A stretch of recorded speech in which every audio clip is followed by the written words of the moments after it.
দেশের 23তম রাষ্ট্রপতি নির্বাচনে ইসিতে মনোনয়নপত্র জমা দিয়েছে বিএনপি ও 11 দলীয় ঐক্য। বৃহস্পতিবার বিএনপির প্রার্থী মির্জা ফখরুল ইসলাম আলমগীর এবং 11 দলের আলী আহমদের পক্ষে মনোনয়ন জমা দেন তাদের প্রতিনিধিরা। এ সময় জামাত নেতা বলেন, গণতান্ত্রিক ধারা বজায় রাখতেই রাষ্ট্রপতি নির্বাচন করছেন তারা। আর বিএনপি নেতারা জানান, নিয়ম রক্ষার নয়, সংবিধান মেনেই হচ্ছে ভোট। আগামী 16 আগস্ট মনোনয়নপত্র যাচাই বাছাই করবে নির্বাচন কমিশন ও সংসদ সচিবালয়। ফারজানা আক্তারের প্রতিবেদন। 1991 সালের পর দেশে প্রথমবারের মতো প্রতিদ্বন্দ্বিতামূলক রাষ্ট্রপতি নির্বাচন অনুষ্ঠিত হতে যাচ্ছে আগামী 20 আগস্ট। এজন্য 9 আগস্ট রাষ্ট্রপতি পদে অবসরপ্রাপ্ত কর্নেল অলি আহমেদের নাম ঘোষণা করেছে বিরোধী দলীয় জোট 11 দলীয় ঐক্য। বৃহস্পতিবার মির্জা ফখরুল ইসলাম আলমগীরের নাম ঘোষণা করল বিএনপি। সকাল 11টায় নিজেদের প্রার্থীর পক্ষে মনোনয়ন জমা দিতে নির্বাচন কমিশনে আসে জামায়াতের সেক্রেটারি জেনারেল হামিদুর রহমান আজাদের নেতৃত্বে একটি প্রতিনিধি দল। এ সময় হামিদুর রহমান আজাদ বলেন, বিএনপি গণভোটের রায় বাস্তবায়ন করলে তাদের সমালোচনায় পড়তে হতো না। সরকার চাইলে অধ্যাদেশ জারি করে 70 অনুচ্ছেদ বাদ দিতে পারে বলেও মন্তব্য করেন তিনি। বিএনপি সহ যারা ঐক্যমত্য ছিলেন, আমরা 3 দিন প্রায় আলোচনা করার পর সবাই মিলে একমত হয়েছি যে আর্টিকেল 70 এখানে নো কনফিডেন্স, অনাস্থা ভোট এবং অর্থ বিল ছাড়া আর সব ক্ষেত্রে সংসদ সদস্যগণ স্বাধীনভাবে মত দিতে পারবেন, ভোট দিতে পারবেন। গণভোটে এটা পাশ হওয়ার পরও প্রাতিষ্ঠানিক রূপ দেওয়ার ক্ষেত্রে ওনাদের গড়িমসির কারণে এই সংস্কারটা ওনারা করছেন না। দুপুর 2টায় বিএনপির স্থায়ী কমিটির সদস্য মঈন খানের নেতৃত্বে একটি প্রতিনিধি দল মির্জা ফখরুল ইসলামের মনোনয়ন জমা দেয় ইসিতে। এ সময় বিএনপির স্থায়ী কমিটির সদস্য গয়েশ্বর চন্দ্র রায় জানান, এই নির্বাচন কোনো নিয়ম রক্ষার নয়, সংবিধান মেনেই হচ্ছে। রাষ্ট্রপতি নির্বাচনের কোনো সম্পর্ক নাই। গণভোট পুরোপুরি মাইনেও করা যাবে, না মাইনেও করা যাবে, কিন্তু আমরা মানব। সেই গণভোটটা আমরা প্রতিফলিত করব পর্যায়ক্রমে, পালাক্রমে সংসদে সংসদে হবে। রাষ্ট্রপতি নির্বাচনটা আলাদা বিষয়, নিয়ম রক্ষার কথাটা সঠিক না। এ সময় সব দলের অংশগ্রহণে সংবিধান সংস্কার করা হবে বলে আশ্বাস দেন সরকার দলীয় চিফ হুইপ। 2026 সালে তারা 106 বার সংবিধান সংশোধন করেছে। তারা সংবিধান নতুন করে লিখে নেয়। কাজে আমরা সংবিধান নতুন করে লিখবো না।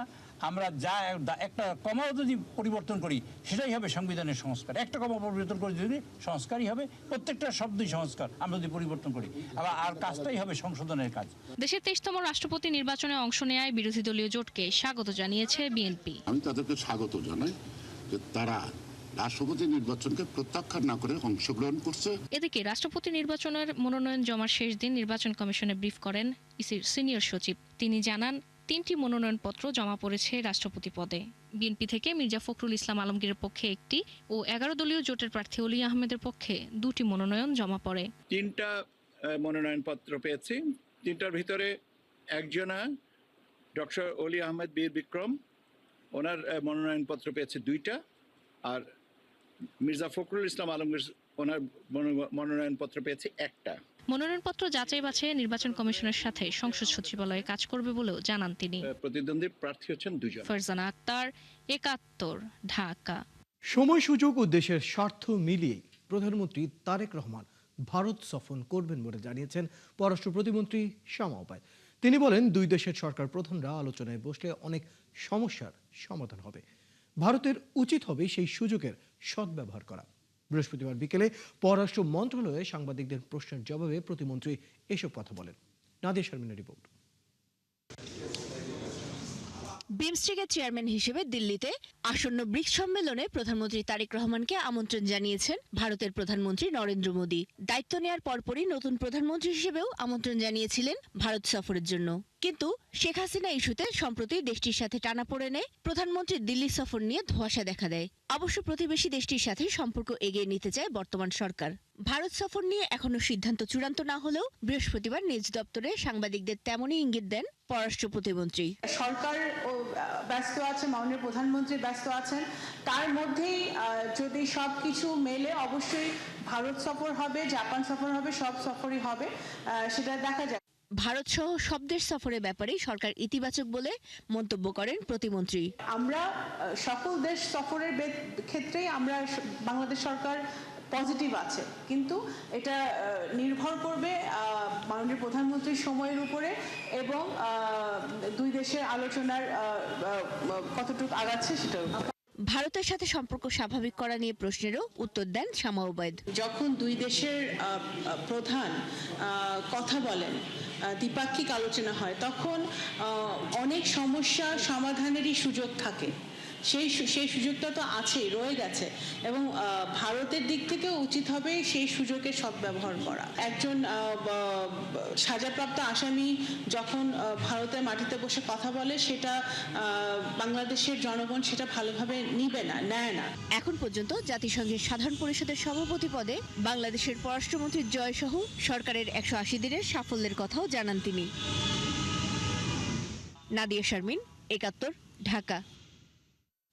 দিল্লিতে শেখ হাসিনাকে সংবাদ সম্মেলনের সুযোগ দিয়ে ভারত সরকার বাংলাদেশের সার্বভৌমত্বের বিপক্ষে অবস্থান নিয়েছে, এমন অভিযোগ করেছেন বিরোধী দলীয় চিফ হুইপ নাহিদ ইসলাম। এ বিষয়ে প্রধানমন্ত্রী তারেক রহমানের কাছে স্পষ্ট ব্যাখ্যা চান তিনি। বৃহস্পতিবার বিকেলে শাহবাগের শহীদ হাদি চত্বরে ইনকিলাব মঞ্চের দ্বিতীয় প্রতিষ্ঠাবার্ষিকীর অনুষ্ঠানে নাহিদ ইসলাম বলেন, ভারত সরকার 5 আগস্ট শেখ হাসিনার সংবাদ সম্মেলন প্রত্যক্ষ ও পরোক্ষভাবে সমর্থন করেছে বলেই তা সম্ভব হয়েছে। তিনি বলেন, ভারতের বন্ধুত্বের হাত তখনই বাড়ানো উচিত যখন তারা শেখ হাসিনাকে দেশে ফেরত পাঠাবে এবং সীমান্ত হত্যা বন্ধ করবে।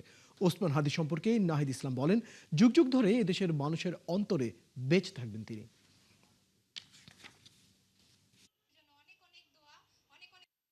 দিল্লিতে যে প্রেস কনফারেন্স হয়েছে, এটা অবশ্যই ভারত সরকারের এটা প্রত্যক্ষ এবং পরোক্ষ সমর্থনেই এই প্রেস কনফারেন্স হয়েছে। সেটা নিয়ে তারেক রহমানকে স্পষ্ট জবাব দিতে হবে, পররাষ্ট্রমন্ত্রীকে স্পষ্ট জবাব দিতে হবে, এবং এই প্রশ্নের সমাধান না হওয়া পর্যন্ত শেখ হাসিনার প্রত্যর্পণ কিভাবে হবে, ভারতের সাথে বাংলাদেশের সম্পর্ক কিভাবে নতুনভাবে নিরূপণ হবে, এটা ঠিক না হওয়া পর্যন্ত তারেক রহমান ভারতে যেতে পারবে না। বিকল হওয়া এলএনজি টার্মিনাল কবে ঠিক হবে তা নিজেও জানেন না জ্বালানি মন্ত্রী। সিপিডির এক সেমিনারে তিনি বলেন, এজন্য প্রকৌশলীরাই শেষ ভরসা। মন্ত্রী জানান, পুরোদমে ক্ষতিগ্রস্ত জাহাজ চালু করতে গেলে আবারও বাড়বে গ্যাস সংকট। এ সময় তীব্র লোডশেডিং এর জন্য ব্যাটারি চালিত অটোরিকশাকে দায়ী করেন তিনি। সেমিনারে বিসিআই সভাপতি বলেন, জ্বালানি সংকটের কারণে আতঙ্কিত পোশাক ক্রেতারাও। আরো জানাচ্ছেন নাদিয়া ইসলাম তুলি। 3 সপ্তাহের বেশি সময় ধরে একরকম বিকল যুক্তরাষ্ট্রের এক্সিলারেট এনার্জির এলএনজি টার্মিনাল। ফলে গ্যাস ও বিদ্যুতের সংকটে নাকাল দেশের মানুষ। এর থেকে উত্তরণের কৌশল নিয়ে জানতে চাইলে আরও একবার হতাশ করেন জ্বালানি মন্ত্রী। বলেন, ঠিক কবে নাগাদ পুরোদমে চালু হবে এই ব্যবস্থা জানেন না নিজেই। এপিসোডে যেসব ইঞ্জিনিয়াররা কাজ করছে, একজন এসছে ব্রিটেন থেকে আর একজন আসছে সিঙ্গাপুর থেকে, তারা যেভাবে আমাদেরকে এস্টিমেটেড টাইম দেয় সেইভাবে আপনাদের আশ্বস্ত করি। আপনারা যদি বলেন যে না ওইসব টাইম নিয়ে দিয়ে না, দেবো না, আমরা সারা পরে বলবো সারা হয়েছে। দেশব্যাপী তীব্র লোডশেডিং এ অতিষ্ঠ জনজীবন। একরকম মুখ থুবড়ে পড়েছে দেশের বিভিন্ন প্রান্তের ছোট বড় শিল্প কারখানা। মন্ত্রীর ব্যাখ্যা, অটোরিকশার কারণে হঠাৎই বেড়েছে বিদ্যুতের চাহিদা, তাই ভোগান্তিতে পড়ছেন সাধারণ। যে পরিমাণে এই যে ব্যাটারি রিক্সা এসছে, এগুলো সব রাতে চার্জে বসিয়ে দেয়, এবং মোস্টলি যারা চার্জ করে এগুলো মোস্টলি ইললিগ্যাল কানেকশন। গ্যাস বিদ্যুতের সংকটে এখন দিশেহারা উদ্যোক্তা এবং রপ্তানিকারকরা, কেননা উৎপাদন কমছে আশঙ্কাজনক হারে। বিপরীতে ব্যয় বাড়ছে বিকল্প ব্যবস্থায় কারখানা চালাতে। তাদের অভিযোগ, প্রতিবেশী দেশ সহ আন্তর্জাতিক গণমাধ্যমে বড় করে তুলে ধরা হচ্ছে বাংলাদেশের জ্বালানি সংকট। ফলে আতঙ্কিত হয়ে পড়ছেন বৈশ্বিক ক্রেতারা। গ্যাসে প্রেসার নাই, অথচ আমাকে কিন্তু পেমেন্ট করতে হচ্ছে। বাতাসে আমি পেমেন্ট করছি। এটা কিন্তু অ্যাড্রেস করা উচিত। আমি যদি আবার বিল না দিতে পারি, তাহলে আমার লাইন কেটে দেওয়া হচ্ছে। আবার আমি যদি প্রোডাকশন করতে পারি না গ্যাসের জন্য, বেতন না দিতে পারলে ফ্যাক্টরি ওয়ার্কার আমার উপর চড়া হচ্ছে, ব্যাংক আমার উপর চড়া হচ্ছে। এখন যেটা আমরা কোনোদিন দেখিনি, কাস্টমারের কনফিডেন্সটা শেক হয়ে যাচ্ছে। তারা বলছে, তোমরা যদি, এটা তো তোমাদের কন্ট্রোলের বাইরে, আপনারা সবাই বললেন আমি একমত কন্ট্রোলের বাইরে, তো তোমরা কি প্ল্যান দেখাবে আমাদেরকে যে তোমরা ইনশিওর করতে পারো। তো নেক্সট সিজনে, নেক্সট অর্ডারে আমরা তাহলে একটু চিন্তা করি। এইটাও তো আমাদের জন্য একটা আসনি সংকেত। সিপিডি জানায় গ্যাসের মজুদ কমে যাওয়ায় সক্ষমতার মাত্র 60% তুলতে পারছে বাংলাদেশ। সমস্যা যদি আমরা না সমাধান করতে পারি তাহলে আমাদের পরিণতিটাই কি হবে সেটাও একটা উদ্বেগের বিষয়। নাদিয়া ইসলাম তুলি, ৭১, ঢাকা। সবার সম্মিলিত উদ্যোগ ও সমন্বিত পরিকল্পনায় পারে পানি দূষণ রোধ করে বুড়িগঙ্গা নদীকে রক্ষা করতে, এমন মন্তব্য করেছেন পরিবেশ মন্ত্রী আব্দুল আউয়াল মিন্টু। বুড়িগঙ্গা ও তুরাগ নদীর দূষণ নিয়ন্ত্রণ ও নদী সংরক্ষণে রাজধানীর পরিবেশ অধিদপ্তরে বৃহস্পতিবার শিল্প মালিকদের সাথে এক সভায় তিনি বলেন, প্রধানমন্ত্রীর স্বপ্ন দেশকে সম্পদশালী করা ও ভবিষ্যৎ প্রজন্মের জন্য সুন্দর বাংলাদেশ উপহার দেয়া। সিফাত ফারুকের প্রতিবেদন। বুড়িগঙ্গা যে নদীকে ঘিরে রয়েছে সুদীর্ঘ ইতিহাস, এর তীর ঘেঁষে গড়ে উঠেছে রাজধানী ঢাকা। নদীটি ঘিরে অসংখ্য মানুষের জীবন ও জীবিকা। দুপারে গড়ে উঠেছে বিভিন্ন শিল্প কারখানা ও স্থাপনা।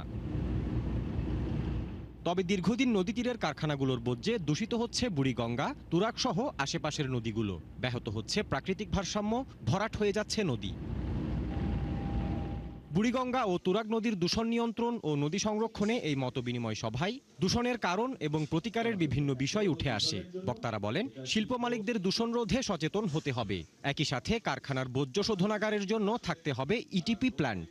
সিপিটি নিয়ে আপনারা যদি কাজ করেন তাহলে এটা অনেকের জন্য মানে খুব সহজ হবে এবং আমাদের পরিবেশের জন্য অনেক ভালো হবে। ছোট ছোট ফ্যাক্টরিগুলো তাদের যে লিকুইড যে দূষণটা সেখানে গিয়ে তারা ডেলিভারি করতে পারবে। এ সময় প্রধানমন্ত্রীর মুখ্য সচিব বলেন, লন্ডনের টেমস নদীর যে পরিবেশ, বুড়িগঙ্গা নদীকেও সেভাবে দেখতে চান প্রধানমন্ত্রী। তাই কারো ওপর দায় না চাপিয়ে সবাইকে সাথে নিয়ে নদী দূষণ রোধের পরিকল্পনা সরকারের। বিভিন্ন মন্ত্রণালয়ের 14টা সংস্থার সঙ্গে কথা বলেছি।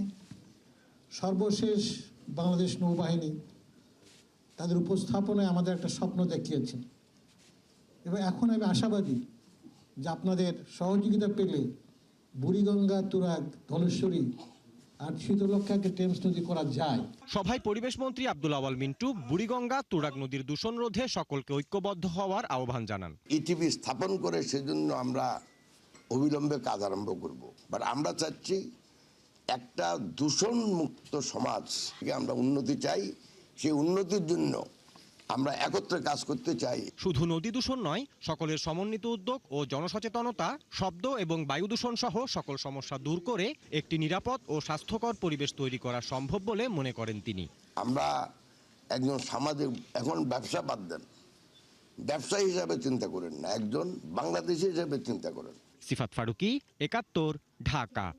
নেত্রকোনার কেন্দুয়ায় জমি নিয়ে বিরোধে দুই পক্ষের সংঘর্ষে নিহত হয়েছেন বৃদ্ধা আসিয়া খাতুন। বৃহস্পতিবার বিকেলে কেন্দুয়া উপজেলার চিরাং ইউনিয়নে এই ঘটনা ঘটে। পুলিশ ও স্থানীয়রা জানায়, সাগুলি গ্রামের বুরুজ আলী এবং রফিকের সঙ্গে তাইজ মিয়ার বসত ভিটার জমি নিয়ে দীর্ঘদিন ধরে বিরোধ চলছে। বৃহস্পতিবার দুপুরে তাইজ মিয়া ও তার লোকজন সেই জমি দখল করতে গেলে প্রতিপক্ষরা বাধা দেয়। এই সময় দুই পক্ষের সংঘর্ষে গুরুতর আহত হন আসিয়া খাতুন। পরে কেন্দুয়া উপজেলা স্বাস্থ্য কমপ্লেক্সে নেওয়া হলে চিকিৎসক তাকে মৃত ঘোষণা করেন। তীব্র লোডশেডিং চলছে কুমিল্লা ও মুন্সিগঞ্জ। লোডশেডিং এর কারণে দুই জেলার বেসিক শিল্পনগরীর বিভিন্ন কারখানায় উৎপাদনে রীতিমতো ধস নেমেছে। কারখানা মালিকরা বলছেন, অতিরিক্ত জেনারেটর খরচ ও শ্রমিকদের মজুরি দিতে গিয়ে লোকসানের মুখে পড়ছেন তারা। সহকর্মীদের তথ্য ও ছবিতে বিস্তারিত। মুন্সিগঞ্জ বেসিক শিল্প নগরীতে অধিকাংশ সময় বিদ্যুৎ থাকছে না। শিল্প মালিকরা জানান, একবার বিদ্যুৎ গেলে কয়েক ঘন্টায়ও বিদ্যুৎ আসছে না। দীর্ঘ সময় বিদ্যুৎ না থাকায় বন্ধ হয়ে যাচ্ছে কারখানার উৎপাদন। প্রতিটি কারখানার উৎপাদন নেমেছে তলানিতে। মুন্সিগঞ্জের বেসিক কর্মকর্তারা জানান, বর্তমানে সচল ৩৮টি কলকারখানায় বিদ্যুৎ না থাকায় প্রতিদিন শুধু জেনারেটর এবং অতিরিক্ত শ্রমঘণ্টা বাবদ ক্ষতি হচ্ছে অন্তত ২০ লাখ টাকা। যে সোলার সিস্টেমের প্রতি সরকার একটু নবায়নযোগ্য জ্বালানির প্রতি একসাথে পরিবেশ বান্ধব, এই বিষয়ে হচ্ছে সরকার গুরুত্ব দিচ্ছেন। ওইটা সামনের দিকে এটার প্রসেসর আগালে আমরা তথ্য দিতে পারবো। তীব্র লোডশেডিংয়ে স্থবির কুমিল্লার বেসিক শিল্প কারখানার উৎপাদনও। নষ্ট হচ্ছে কাঁচামাল ও সংবেদনশীল যন্ত্রপাতি। দিনে ৮ থেকে ১০ বার পর্যন্ত বিদ্যুৎ বিভ্রাট হচ্ছে। কুমিল্লা বেসিকের উপমহাব্যবস্থাপক জানান, সময়মতো বিদেশে পণ্য রপ্তানি করতে না পারায় ব্যবসায়ীদের জন্য লোকসান ও ব্যবসায়িক অনিশ্চয়তা তৈরি হচ্ছে। তো এই ক্ষতির কিন্তু একটা মাল্টি ডাইমেনশনাল ইফেক্ট আছে, যেমন তার ব্যাংক লোন রয়েছে, তারপরে যে আদার্স যে ম্যাটেরিয়াল কস্ট সেটাও কিন্তু বেড়ে গেছে। তো তাদের জন্য সার্ভাইভালটা কিন্তু অনেক কঠিন হয়ে যাচ্ছে। আর বিদ্যুতের তত্ত্বাবধায়ক প্রকৌশলী জানান, বেসিকের জন্য আলাদা একটি বিদ্যুৎ সংযোগের কথা ভাবা হচ্ছে। তো এই লোডশেডকে ম্যানেজমেন্ট করার জন্য যেটা আমরা এন্ড ইউজার থেকে চেষ্টা করতেছি, একটা সেন্ট্রালি যেহেতু আমাদের এই ক্রাইসিসটা রয়ে গেছে, ফুয়েল ক্রাইসিসটা রয়ে গেছে, সেখানে একটা বিষয় কাজ করছে। আমরা এন্ড ইউজার থেকে অর্থাৎ কনজিউমার এন্ড থেকে আমরা যতখানি সহনীয় পর্যায়ে রাখা যায় সেই অবস্থায় আমরা লোডশেড দেওয়ার চেষ্টা করতেছি আর কি। বিদ্যুৎ উন্নয়ন বোর্ডের তথ্য অনুযায়ী কুমিল্লায় দৈনিক 110 মেগাওয়াট বিদ্যুতের চাহিদা রয়েছে। এর বিপরীতে গেল 15 দিনে 80 মেগাওয়াটের বেশি সরবরাহ পাওয়া যাচ্ছে না। পিন্টু হাজং, 71। উৎসবমুখর পরিবেশে বৃহস্পতিবার থেকে শুরু হয়েছে 19তম HGC ফেস্টিভ্যাল ডেল ইগনিশ ইঞ্জিনি। 3 দিনের আয়োজনে প্রথম দিন ছিল শিক্ষার্থীদের মেধা, সৃজনশীলতা, যুক্তিবোধ ও উপস্থিত বুদ্ধির বিভিন্ন পর্ব। প্রতিটি পর্বেই শিক্ষার্থীদের স্বতঃস্ফূর্ত অংশগ্রহণ, আগ্রহ ও উদ্দীপনা ছিল চোখে পড়ার মতো। এই সময় প্রতিযোগিতার মধ্য দিয়ে শিক্ষার্থীরা তাদের মেধা প্রকাশের সুযোগ পেয়েছে। তাদের স্বতঃস্ফূর্ত অংশগ্রহণ ও প্রতিযোগিতায় উদ্দীপনায় প্রাণবন্ত হয়ে ওঠে ডেল ইগনিস ইঞ্জেনাই এর প্রথম দিনের আয়োজন। আয়োজকরা জানান, আগামী দুদিনে আরও আকর্ষণীয় নানা প্রতিযোগিতা ও ইভেন্ট থাকবে।